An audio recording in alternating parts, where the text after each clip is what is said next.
Yes, Bismillahirrahmanirrahim. Your today's topic is for the general. Now, how we are proceeding towards the general. In the last few classes, we have discussed few journal entries related to the different transactions, in which we have discussed some sales, purchase, drawings, expense, liability, and equity transactions. Now, let's talk about some new transactions also, and we will discuss your bookish questions also. So you must have your books of accounts and registers of accounting with you, so you people can be practicing side by side rather than just sitting. So that while you are taking the lecture, you must have your books of accounts and your registers of accounting, plus you must have your calculators with you. uh, Hope so. Should I proceed the class? Yes, we have good participants right now. I proceed now. First of all, I will start my wrap up activity with all of you. The questions which I will ask you are as on the screen. After going through the wrap up activity, I will discuss with you the few questions we have just right now discussed. What are the steps of accounting cycle? You have to go through the steps in a sequence. Okay, like you have to start from transaction and then go on. Then second question we have, what will be the journal entry when paid rent 50,000? Your entry will be rent expense debit cash credit. Then we have what will be the journal entry when we started business with cash. We have cash debited and capital credited. Then we have another entry, what will be the journal entry when paid liability accounts payable debit cash credit. The last one is we have what will be the journal entry when withdrew for personal use. Drawing will be debited and cash will be credited. ठीक है? अच्छा जी. I proceed further towards the today's lecture. This is again we will discuss the more transaction for the general. I am proceeding. Here we have the two ways of the purchases. ठीक है? Yesterday we have discussed the ways of purchases, in which we have discussed purchase on cash and purchase on credit. Now I will discuss with you the purchase return also. Here on the screen you can see we have purchased merchandise on cash. हमने cash पे सामान खरीदा. ठीक है? Merchandise is your goods, commodities. So whenever you purchase any commodities, your purchases will be debited, and definitely उसके return में आप cash payment करेंगे, so cash will be credited. Clear? This is we have done. Then we have purchase and then purchase return. So your purchase return journal entry is purchase return to supplier. जिससे आपने सामान खरीदा था उसको आपने सामान वापस किया. देखें, एक बिजनेसमैन है, अगर वो सेल्स कर रहा है तो वो परचेजेस भी कर सकता है. ठीक है? जिस तरह मैंने बताया था कि हम परचेज, जब भी आप लोग अकाउंट्स पढ़ेंगे तो whenever you're student of accounting, आपने अपने आप को एज अ बिजनेसमैन कंसिडर करना है. ठीक है? तो हमने लास्ट वाली एंट्री, जो सेकेंड एंट्री, पहले उसको गो थ्रू कर लेते हैं. Purchase merchandise on credit on account means इस वक्त आपने कमोडिटीज़ और अपनी प्रोडक्ट्स खरीदी हैं बट ऑन क्रेडिट है, उधार पे खरीदी हैं. तो हमने उसकी जर्नल एंट्री क्या बनाई थी? Your purchases will be debited and your liability will be increases, it will be credited. ठीक है? हमने यहाँ पे रूल अप्लाई किया. तो हमारे पास जब हम उधार पे कोई चीज़ खरीदते हैं तो आपकी लाइबिलिटी इंक्रीज होती है, और रूल अप्लाई किया, liability increases, it will be credited. ठीक है? Then we have purchase return. जो सामान आपने उधार पे ख़रीदा था, हो सकता है उसमें से कुछ सामान डैमेज हो, डिस्ट्रॉयड हो, या उसमें से कोई भी उसमें डिफरेंट चीज़ हो सकती हैं डैमेजिंग के अलावा भी, may be not as per the quality you have chosen. So you have written a few stock. Now what will be the journal entry? Your journal entry is accounts payable debit and purchase return will be credited. जब आपने सामान खरीदा तो आपके पास purchases debit हुए, लेकिन अब आप क्योंकि वापस कर रहे हैं, जो purchase return will be credited. And now your liability, जो आपको पैसे देने थे, तो यहाँ पे सेकंड ट्रांजेक्शन में आपकी लाइबिलिटी इंक्रीज हो रही है. अगर मैं इसकी रिवर्स ट्रांजेक्शन देखूं तो मेरे पास अकाउंट्स पेएबल डेबिटेड का मतलब यहाँ पे मेरी लाइबिलिटी डिक्रीज हो रही है. ठीक है? डेफिनेटली जो सामान आपने वापस कर दिया और उसके आपने पैसे भी नहीं दिए हुए थे, तो आपकी लाइबिलिटी अब डिक्रीज हो जाएगी. So we have recorded the general liability will be decreases. So liability whenever it is decreases, it will be debited. Clear? And purchase return will be credited. This is the new entry for you people. अभी आप लोग एक दो lectures और लेंगे. With the passage of time you will be able to understand more. I proceed further. Yes, then we have done purchase assets. So if the name of the asset is mentioned like purchase merchandise on cash, then what will be the journal entry? जब भी मैंने आपके साथ discuss किया बेटे, आपके पास purchase goods है तो हम वर्ड यूज करते हैं परचेजेस का, लेकिन अगर name of the asset mention है, ठीक है, like I mention over here कि हमारे पास हमने एसेट परचेज किया है, मशीनरी परचेज की है. So if the name of the asset is mention ना, then we use to write the name. अगर एसेट का नाम मौजूद है तो हम उसका नाम लिखते हैं, ठीक है. तो हमने यहाँ पे क्या मेंशन किया है, परचेज मशीनरी में मशीनरी विल बी डेबिटेड और उसके रिटर्न में आपके पास क्या है, कैश विल बी क्रेडिटेड. ऐसी बात है, आपने मशीन परचेज करी है, बाय करी है, देन आपके पास कैश क्रेडिट में जाएगा. क्लियर. सो अगर इस पे रूल और डेबिट क्रेडिट अप्लाई करूँ, machinery is your asset, asset when increases it will be debited, and then again cash is your asset when decreases it will be credited. Clear. Now this is related to sales. We have done sold goods on cash. अभी आपके साथ discuss किया था कि sales always credited, sales आपका revenue है and revenue when increases it will be credited. तो जब भी आपके पास sales on sales by cash है, नॉट क्रेडिट है, सेल्स ऑन कैश है तो हमारे पास sales will be credited and cash will be debited. Clear. We have done this. The new journal entry which you people want to learn in this today's class, we have sales return. आप sold merchandise on credit और on account भी कर चुके हैं, ठीक है. हमने इससे पहले पढ़ा था कि आपने उधार पे सामान बेचा, मतलब सोल्ड किया, ठीक है. तो जब भी हम कोई भी कमोडिटी सोल्ड आउट करते हैं, हम वर्ड यूज करते हैं सेल्स का, ठीक है. और सेल्स हमेशा हमारे पास क्रेडिट में होती है क्योंकि हमारे पास से रेवेन्यू जनरेट हो रहा होता है. So your revenue will be increasing, it will be credited. उसके रिटर्न में आपने कहा आपके पास receivables means पैसे अभी आएंगे क्योंकि आपने ऑन क्रेडिट पे सोल्ड आउट किया है. अब जो सामान आपने सोल्ड आउट कर दिया, सपोज आपने 100 पीसेस सोल्ड आउट किए, उन 100 पीसेस में से मे बी कस्टमर आपको 20 पीसेस रिटर्न करे, तो वो जो 20 पीसेस रिटर्न करेगा जो कि आपकी पहले सेल्स हुई थी, अब वो 20 पीसेस अगर रिटर्न हो रहे हैं तो आपकी सेल्स रिटर्न कहलाएगी, ठीक है. Now then what will be the journal entry we will recording? The sales return will be debited and account receivable will be credited. Definitely अगर जब सेल्स करते हैं तो आपके रिसीवेबल्स इंक्रीज हो रहे थे, आपने कहा भी एसेट आएगा, कैश आएगा ना, आपके पास रिसीवेबल्स होंगे. जब आपके पास वो कमोडिटी रिटर्न हो गई है, इसका मतलब आपके एसेट भी रिड्यूस्ड हो गया है. So here we applying the rule for the asset, asset when decreases it will be credited. Clear? So we have done two different entries in today's class. Number one, purchase return, and number two is your sales return. Okay? So once more, I will repeat with you people. My internet connection is unstable. Okay. Maybe if my class it's drop out, you people not leave the class. You should be stay in the class. I repeat once again, we have done one journal entry which is new for you. The purchase return. Purchase return will be accounts payable debit and purchase return credited. Another we have sales return and then sales return journal entry. I'm talking about this purchase return. Okay, you have to understand this accounts payable debit and then purchase return credit. Another one which is new we have learned today is your sales return. Sales return debited and account receivable will be credited. इसका मैंने अभी आपको background भी समझा दिया है कि sales return को हम कब कहते हैं और परचेज रिटर्न हम कब बात करते हैं. This is your sold any asset. जब भी किसी एसेट का नेम मेंशन है और आप उसको सोल्ड कर रहे हैं, like sold furniture on cash, ठीक है, तो आपके पास फर्नीचर सोल्ड आउट हो रहा है, आप उसको बेच रहे हैं, आपके पास नेम ऑफ द एसेट मौजूद है, यहाँ पे सिर्फ गुड्स या कमोडिटीज नहीं लिखा हुआ. It mean cash will be debited. जब सामान डेफिनेटली कोई चीज़ आप सोल्ड आउट करेंगे तो उसके रिटर्न में आपको कैश मिलेगा ना.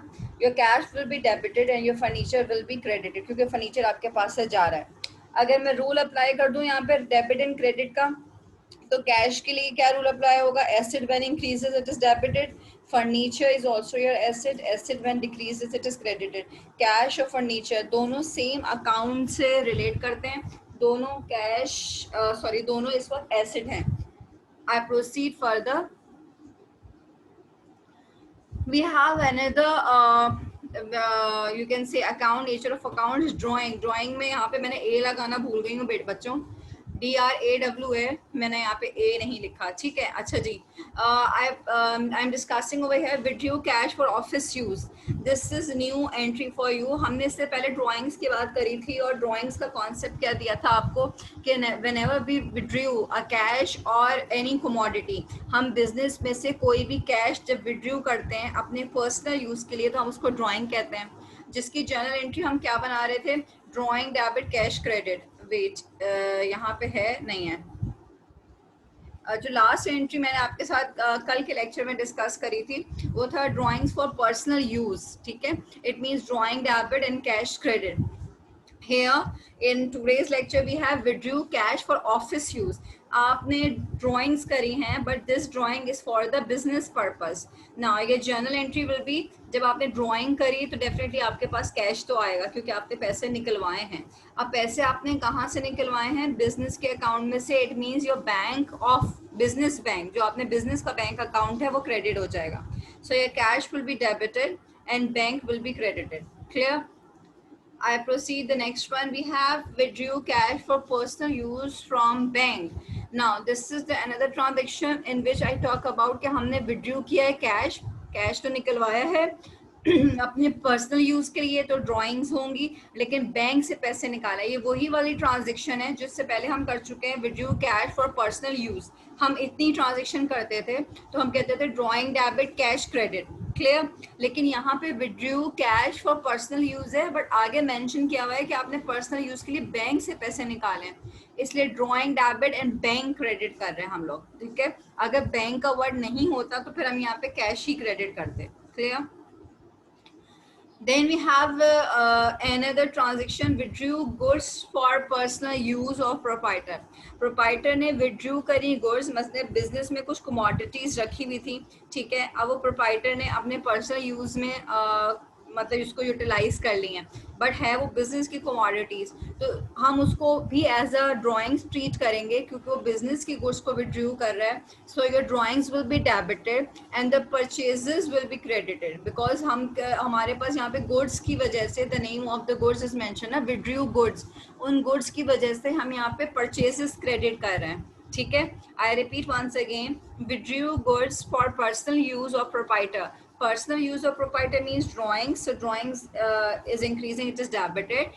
And if I talk about withdrew goods, यानी withdrew goods का मतलब business की वो goods हैं, business की commodities हैं, that's why यहाँ पे मैं purchases credit कर रही हूँ, ठीक है।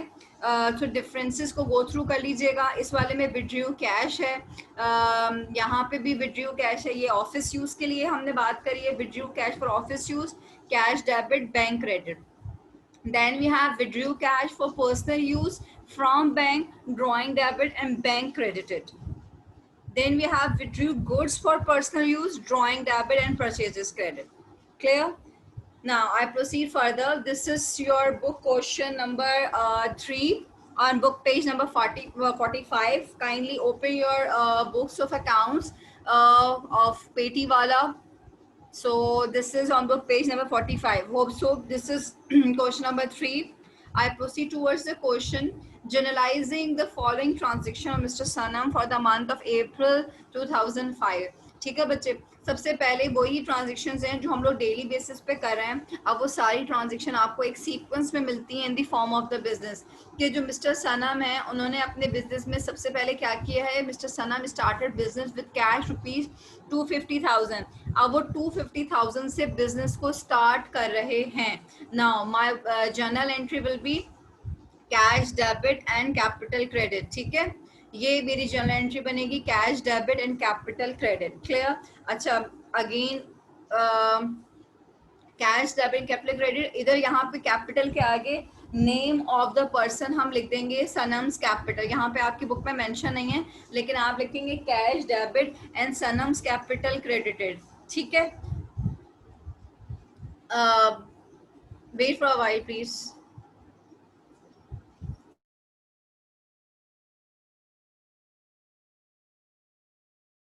Yes, I am here. We have second transaction. Mr. Sanam purchase goods on cash. It means purchase goods का मतलब purchases किए हैं सबने। On cash है, इसका मतलब cash आपके पास से जाएगा। Purchases debit, cash credit. This is your this is your purchase debit cash credit. Second transaction, हमने देखे ट्रांजेक्शन को रिकॉर्ड किया, फिर टू रिकॉर्ड के बाद इसकी ट्रांजेक्शन लिखी है और फिर इसको ब्रैकेट में लिखने के बाद यहाँ पे जो नीचे लाइन लगाई है ये आपकी नरेशन लाइन है, ठीक है। अच्छा, मैं फर्स्ट ट्रांजेक्शन में आपको बता रही थी कि आपने cash debit and Sanam's capital credit लिखना है, name of the person mention करना है। यहाँ पे आपने 5 कॉलम बनाए हैं, date, particulars, post reference, debit and credit, clear. Top पे आपने जिसकी फर्म है नेम ऑफ द पर्सन लिखना बहुत जरूरी है, mister Sanam's business journal. Then for the month of, नीचे एक लाइन इन्होंने मिसिंग कर दी है, for the month of April, 3 lines होंगी, name of the business journal for the month of April. अपने पास नोट डाउन करें रजिस्टर्स में, जब भी आप जनरल बनाएंगे उसके टॉप पे आप 3 लाइंस पहले लिखा करेंगे, नेम ऑफ द पर्सन, ठीक है, जिसका भी बिजनेस है, then you will write journal and then for the month of April, ठीक है बेटे।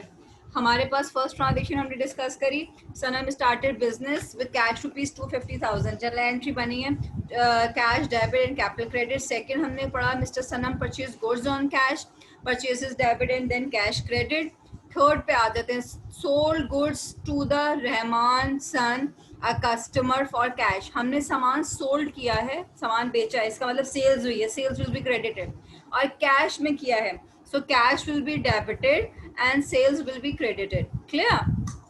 Then we have number 4, Mr. Sanam returned defective goods to Mr. Ali। अच्छा, सनम ने अली को रिटर्न किया, जरा चेक करें, इससे पहले अली के साथ हमने कौन सी ट्रांजेक्शन करी थी, ये रही नंबर 2।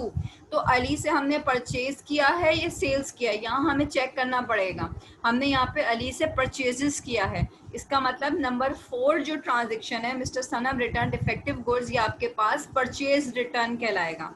परचेज रिटर्न की जर्नल एंट्री अभी मैंने आप लोगों को क्या बताई थी, जल्दी से सोच लीजिए। परचेज रिटर्न की जर्नल एंट्री आपके साथ डिस्कस करी है, cash debit and purchase return credit, cash debit purchase return credited, ठीक है।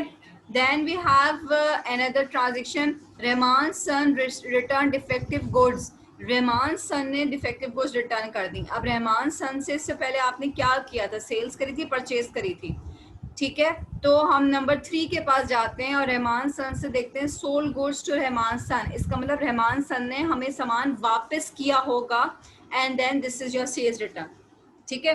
सेल्स रिटर्न की जर्नल एंट्री क्या बनी है, sales return debit cash credit. यहाँ पे मैं आप लोगों को बताती हूँ कि हमने कैसे रिकॉर्ड किया है, जो आपने परचेजेस करी थी, नंबर 2 ट्रांजेक्शन का ताल्लुक नंबर 4 से है, ठीक है। इसका मतलब नंबर 2 में क्या किया, पहले आपने मिस्टर अली के साथ परचेज ऑन कैश किया है नंबर 2 में, फिर नंबर 4 में आप देखें आपने डिफेक्टिव गुड्स रिटर्न कर दिए अली को, यहाँ पे आपने परचेज किया और नंबर 4 में आपने परचेज रिटर्न किया है, ठीक है। फिर मैं बात करती हूँ आपके पास नंबर 3, नंबर 3 का ताल्लुक किससे होगा, नंबर 5 से, sold goods to Rahman sun, Rahman son ने पहले चीजें सोल्ड आउट करी, फिर उसमें से कुछ सामान डिफेक्टिव था तो रहमान सन ने वापस कर दिया, return, Rahman son return defective goods, तो ये सेल्स रिटर्न हो गई। अपने पास भी लिख लीजिए, नंबर 2 परचेज है तो नंबर 4 परचेज रिटर्न है, नंबर 3 आपके पास सेल्स है and number 5 is your sales return, ठीक है। तो ये आपको एक पूरी चेंज समझ में आनी चाहिए कि हम लोग खुद भी प्रैक्टिकली ये करते हैं कि समटाइम हम कोई भी चीज़, फॉर एग्जांपल आपने शॉप पे गए और शॉपकीपर से कहा अंकल हमें 5 रजिस्टर्स दे दें, लेकिन जब घर आके आपने चेक किया, आपने कहा नहीं ये तो मुझे उर्दू साइड के चाहिए थे, तो 2 रजिस्टर आपने जाके अंकल को वापस कर दिए। अब वो जो 2 आप वापस करेंगे तो वो अंकल के लिए सेल्स रिटर्न हो जाएगी, clear. I proceed towards the transaction number 6. Purchase office furniture for cash. Office furniture debit and cash credit, हमने ऑफिस फर्नीचर परचेज किया है, इसका मतलब ऑफिस फर्नीचर हमारे पास आया जिसके रिटर्न में हमने कैश को क्रेडिट कर दिया, clear.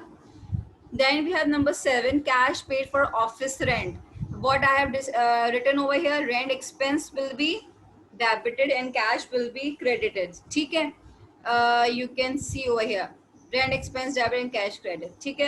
Then we have Mr. Sanam purchase stationery for office use, stationery is also your expense, stationery expense will be debited and cash will be credited, number 8, ठीक है। Then we have purchase goods on cash, ठीक है, for the purpose of resale, इसको आप ignore कर दें, अभी purchase goods on cash पे फोकस करें। इसका मतलब आप कोई भी चीज़ जो है वो परचेज करें कैश पे। ये हमारी फर्स्ट ट्रांजेक्शन है जो फर्स्ट लेक्चर में हमने सुना था, आपके साथ डिस्कस किया है कि परचेज गुड्स ऑन कैश। यहाँ पे गुड्स का नाम मेंशन नहीं है, इसलिए हम परचेजेस लिखेंगे और कैश को क्रेडिट करेंगे। This is over here number 9, purchases debit and cash credit, ठीक है। Then we have another transaction, cartage. We have cartage expense. cartage किसे कहते हैं? आपकी ट्रांसपोर्टेशन में यूज होता है बेटे, जितनी भी ट्रांसपोर्टेशन होती हैं, व्हीकल्स होते हैं, उसको हम cartage कहते हैं। Paid cartage expense, it means cartage expense will be debit, cash credited. Paid salaries expense, debit and cash credit. Sold goods to the customer for cash, आपने कस्टमर को सामान सोल्ड आउट किया है कैश में, it means cash debit, sales credit. Paid cash for telephone bill, we have telephone bill expense debit, cash credit. याद रखिएगा यहाँ पे आप लोगों को देखिए individually cartage expense debit cash credit mention किया है, फिर उसके नीचे इसकी नरेशन और नरेशन लाइन लिखी है। Then salaries expense debit and cash credit, जितने भी आपके एक्सपेंसेस हैं इसके नेम लिखने ज़रूरी हैं। सिर्फ आपने एक्सपेंस डेबिट और कैश क्रेडिट नहीं लिखना है, आपने साथ में जो इसका स्पेसिफिक नेम है, लाइक रेंट एक्सपेंस है तो रेंट का नाम लिखेंगे, स्टेशनरी एक्सपेंस का नाम लिखना ज़रूरी है, कार्टेज एक्सपेंस है तो कार्टेज लिखेंगे, सैलरीज हैं सैलरीज लिखिएगा। देन आपके पास अगर आपने सेल्स ऑन कैश करी है तो cash will be debit and sales will be credit. यहाँ मैं आप लोगों को एक चीज़ बताऊं कि जब भी आप लोग कोई चीज़ डेबिट साइड से लिखते हैं तो इसको प्लीज़ लाइन से थोड़ा करीब करके लिखा करें, और जब हम क्रेडिट किसी चीज़ को करते हैं तो उसको इसके बिल्कुल फुटर से, जहाँ पे कैश ख़त्म होता है उसके बाद लिखा करें। लाइन से थोड़ी सी स्पेस छोड़ेंगे और फिर आप लोग यहाँ से स्पेस छोड़ेंगे और फिर आप लोग क्रेडिट लिखेंगे, ठीक है। डेबिट बिल्कुल आपके लेफ्ट अलाइन होता है, और जब आप लोग अपना क्रेडिटेड का लिखते हैं तो यहाँ पे स्पेस छोड़ते हैं, ठीक है। मैंने आप लोग के वर्क चेक किया है, उसमें आप लोग ने जो गूगल क्लासरूम में मेरे साथ वर्क शेयर किया है, कुछ स्टूडेंट्स ने ये मिस्टेक करी है कि जब आप लोग क्रेडिट लिख रहे हैं तो प्लीज़ यहाँ पे स्पेस नहीं छोड़ते हैं, स्पेस छोड़ना ज़रूरी है। तो अगर आप कि ट्रांजेक्शन को कोई देखेगा सिंपली कैश डेबिट और सेल्स क्रेडिट लिखा हुआ तो उसको वैसे ही समझ में आ जाएगा कि जो टॉप पे लेफ्ट लाइन अटैच्ड हुआ हुआ है वो डेबिट है, और यहाँ पे आपका क्रेडिट विल बी लाइन से थोड़ा सा आगे होता है, ठीक है। देन लास्ट एंट्री हमने डिस्कस करी है telephone bill expense debit and cash credit. Again I will discuss with you कि यहाँ पे आपने नरेशन और नरेशन लाइन ज़रूर लिखनी है। जब भी आप लोग जर्नल स्टार्ट करेंगे 3 लाइन्स आप ज़रूर लिखेंगे, name of the person, journal for the month of April, then we have 5 column, date particulars, post reference, debit and credit. जब भी हम PR की बात करते हैं, PR is your post reference, जिसमें आपका अकाउंटेंट अपने पास रेफरेंस नोट करता है कि वो रेफरेंस आपके पास इस वक्त आपने कहाँ से नोट डाउन किए हैं। Now come towards your home assignment section. For the home assignment, I would like to discuss with you that you people have to do your question number. This is your question number 4. This is your home assignment, and this will be available on your book page number 46. Clear? So once more, like this is all I have discussed with you. This is drawings. If you have any queries, you can ask me. These are all the slides which I have gone through. ठीक है? Wait for a while. Okay. Hope so. No more queries. I am showing you all the slides which I have discussed with you. ठीक है? This is your home assignment. It is same as I have discussed with you in the today's class. What you people have to do, you have to submit your home assignment in the Google Classroom. If you want any assistance or you want to go through your lecture, you can watch all the videos on the YouTube for your revisionary. I am coming towards your participation section. ठीक है? So if you have any queries, then you can ask me. But what you people have to do, you have to focus on all the transactions which I have discussed in today's class. Clear?